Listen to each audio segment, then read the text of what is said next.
પોરબંદર જિલ્લામાં ઉનાળે ઝેરી મધમાખી હુમલાઓ વધતા ચિંતા ફેલાઈ છે, જેમાં બખલ્લા અને માધવપુરની ઘટનાઓ બાદ તંત્રને તાત્કાલિક કાર્યવાહી કરવા અપીલ કરાઈ છે.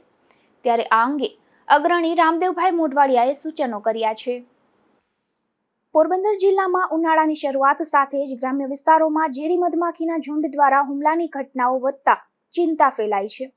તાજેતરમાં બખલ્લા ગામમાં 4000 જેટલા મધમાખીના ઝુંડે એક વૃદ્ધાને ગંભીર ઈજા પહોંચાડી છે અને અન્ય લોકો તથા પશુઓને ઈજા પહોંચી, જ્યારે માધવપુરમાં પણ એક મહિલાને હોસ્પિટલમાં દાખલ કરવી પડી હતી.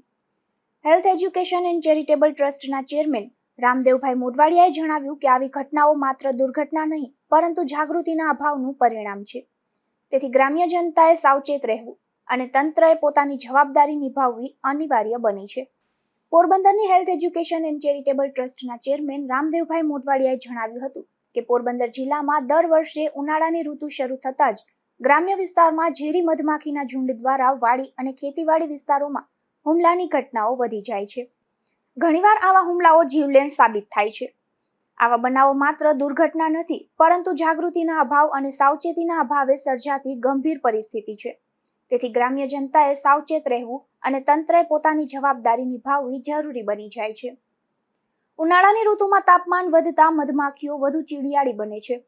ઝાડ કાપવા, ધુમાડો કરવો કે વાડીમાં મશીનરીનો અવાજ, અજાણતા છતાં પાસે જવું, પશુઓની હલચલ, સુગંધિત દ્રવ્યોનો ઉપયોગ, આ બધા કારણો મધમાખીને આક્રમક બનાવી શકે છે.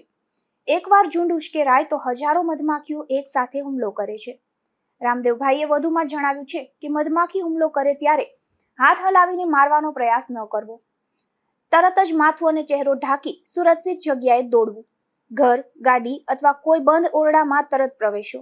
પાણીમાં કૂદી જવું યોગ્ય નથી, કારણ કે મધમાખી પાણી ઉપર રાહ જુએ છે. વાડીમાં કામ કરતી વખતે આખું શરીર ઢાંકે તેવા કપડાં, ટોપી અને સ્કાર્ફનો ઉપયોગ કરવો. પરફ્યુમ, સુગંધિત તેલ અથવા ચટક રંગના કપડાં મધમાખીને આકર્ષે છે. જો પડી જાવ તો ચહેરો ઢાંકી ગોળ બની જાવ અને માથું સુરક્ષિત રાખો. અને જો મધમાખી કરડે તો ડંખ તરત જ દૂર કરવો. ઠંડા પાણીથી ધોવું, બરફ લગાવવો. એલર્જી, શ્વાસ લેવામાં તકલીફ, ચક્કર કે બેહોશી થાય તો તરત હોસ્પિટલ લઈ જવું. ગામમાં ક્યાંક મોટા છતા હોય તો તેની જાણકારી ગ્રામ પંચાયતને આપવી. છતા તોડવાનો પ્રયાસ સામાન્ય લોકોએ ન કરવો. પ્રશિક્ષિત વ્યક્તિ અથવા ફાયર બ્રિગેડની મદદ લેવી. ઝેરી મધમાખીના છતા દૂર કરવાની અને જોખમી પરિસ્થિતિમાં બચાવ કામગીરી કરવાની મુખ્ય જવાબદારી ગ્રામ પંચાયત સ્થાનિક સ્તરે માહિતી એકત્ર કરી સંબંધિત વિભાગને જાણ કરવી. તાલુકા અને જિલ્લા પ્રશાસન જિલ્લા કક્ષાએ આપત્તિ વ્યવસ્થાપન સેલ દ્વારા કાર્યવાહી સુનિશ્ચિત કરવી. ફાયર બ્રિગેડ વિભાગ શહેર વિસ્તારમાં ફાયર બ્રિગેડ છતા દૂર કરવાની કામગીરી કરે છે. કૃષિ અને વન વિભાગ વન વિસ્તારમાં કે જાહેર જમીન પર આવેલ છતા દૂર કરવા સંકલન કરવું. આરોગ્ય વિભાગ હુમલા બાદ તાત્કાલિક સારવાર અને જાગૃતિ કાર્યક્રમો ચલાવવાની જવાબદારી હોય છે. પોરબંદર જિલ્લામાં વધતી મધમાખી હુમલાની ઘટનાઓ ચિંતાજનક છે. બખલ્લા અને માધવપુર જેવી ઘટનાઓ આપણને ચેતવણી આપે છે કે હવે માત્ર દુઃખ વ્યક્ત કરવાનો સમય નથી, પરંતુ સંકલિત પ્રયાસ કરવાનો સમય છે. ગ્રામ્ય વિસ્તારમાં રહેવાસીઓએ સાવચેત રહેવું, જોખમી છતાની જાણ કરવી અને પ્રશિક્ષિત ટીમ દ્વારા જ દૂર કરાવવું જોઈએ. તંત્રએ પણ સ્પષ્ટ જવાબદારી નિર્ધારિત કરી ઝડપી કાર્યવાહી માટે હોટલાઇન, બચાવ દળ અને જાગૃતિ અભિયાન શરૂ કરવું જોઈએ તેવું રામદેવભાઈ મોઢવાડિયાએ જણાવ્યું હતું.